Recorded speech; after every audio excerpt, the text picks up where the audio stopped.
Okay, we're going to go ahead and start with our stoichiometry problems now. And the first type of problem we're going to do is what we call a mass-mass problem. And we call it a mass-mass problem because you're going to start with mass and you're going to end with mass. And to be honest, I believe this is probably the most common type of problems that are done in industrial chemistry. What I'm saying is like companies like Dow, DuPont, any company that makes probably any kind of chemical product starts with a mass and ends with a mass most of the time. And so those are the most common, and these are the ones we're going to do. And I also believe these are probably the hardest ones to do because of the fact that you have to come up with the molar mass of some of these things by yourself. So to start out with, just as usual, before we can do the problem at all, we have to balance the equation first. And I'm going to go ahead and start out with oxygen, just so I don't have to erase. But we have 3 oxygens on the reactant side. We have 2 on the product side. And anytime we have an odd number, we get rid of the odd by times it by 2. So we're going to put a 2 right there. That gives me 6 oxygens, so I need a 3 on this side. And it gives me 4 aluminums, and so a 4 right there. So my coefficients are 2, 4, and 3. All right, the first question says, we want to know the number of grams of oxygen gas produced when 4,500 grams of Al2O3 decomposes. All right, we're going to follow the same 4 steps every single time that we do one of these problems. And so the very first step that we're going to do is we're going to take our 4,500 grams of Al2O3 and we're going to put it over 1. All right. Our second step in solving a stoichiometry problem is we're always going to take whatever it is that we have and we're going to turn it into a mole. Well, we have grams right now, and to turn that into a mole, we have to use something called molar mass. All right. So we know right now, if grams are on top, grams have to go on bottom.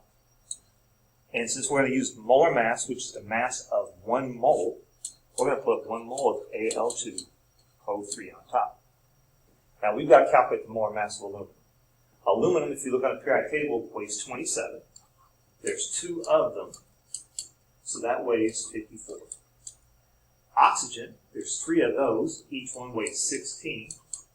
That's 48. So altogether, the molar mass of Al2O3 is 102.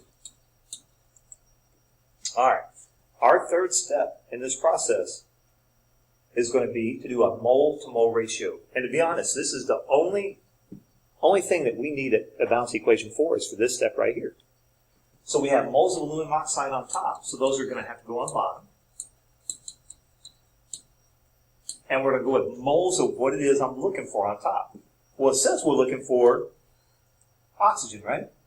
And it's something that you have to make sure that you're very careful of is you got to look at your formula and see what oxygen actually is. Now, oxygen is right here. And the reason why it says O2 is because it's diatomic. So you can't just put O up there. It has to be O2. So we're going moles of O2 on top. All right, the numbers that go here and here, those come from a balanced equation. And those are what we've been doing for the last couple of days where we look at coefficients as being moles. So from a balanced equation, there are 3 moles of O2.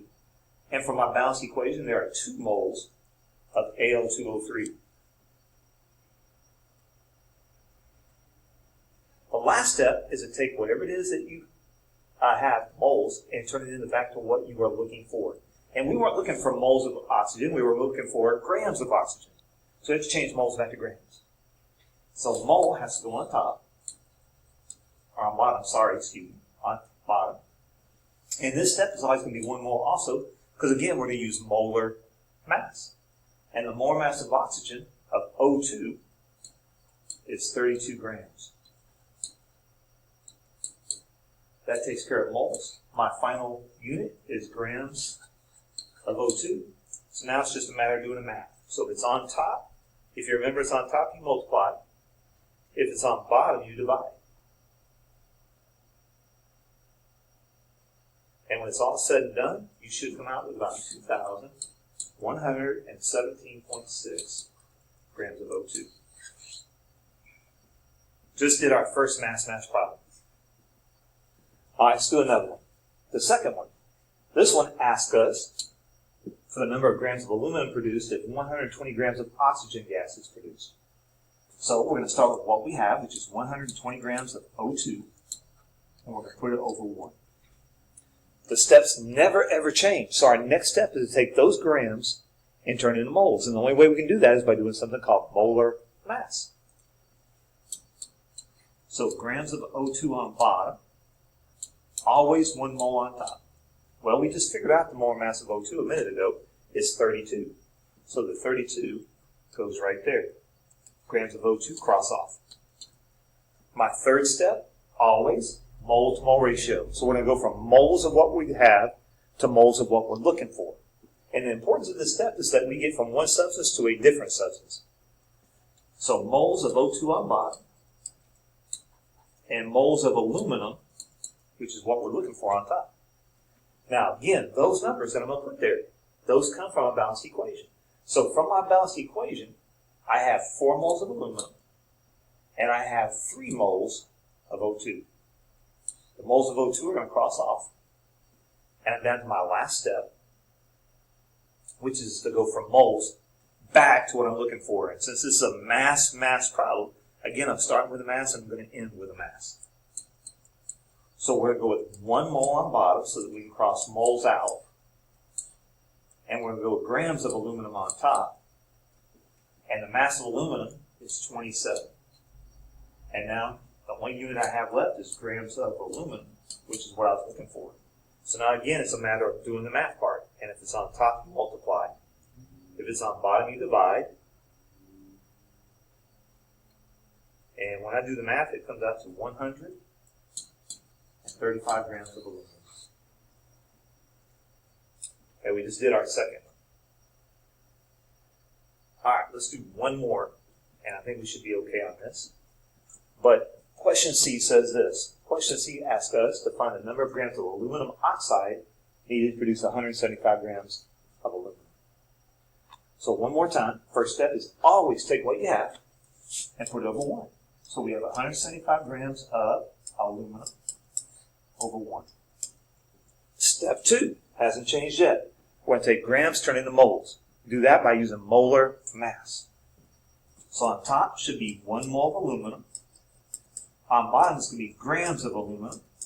And our molar mass of aluminum, looking at the periodic table, is 27. That takes care of the grams. Our third step, mole to mole ratio. We're going to go from moles of what we have to moles of what we're looking for. Well, moles of aluminum are on top, so moles of aluminum are going to have to go on bottom. And what we're looking for, and our question says grams of aluminum oxide. So we're going to do moles of Al2O3.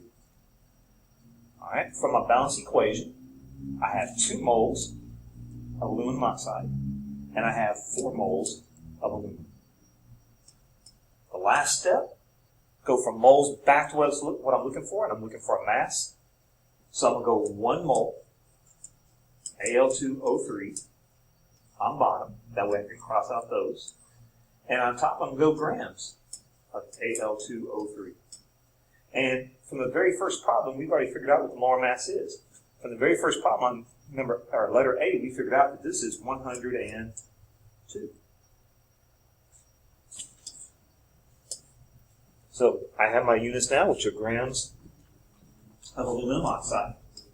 So grams of Al2O3. And now it's just a matter, of, once again, of doing the math. We have 175 divided by 27 times 2 divided by 4 times 102 equals, and I came up with 330.6. That is a mass problem. Hopefully that helped a little bit. And that's the way they work.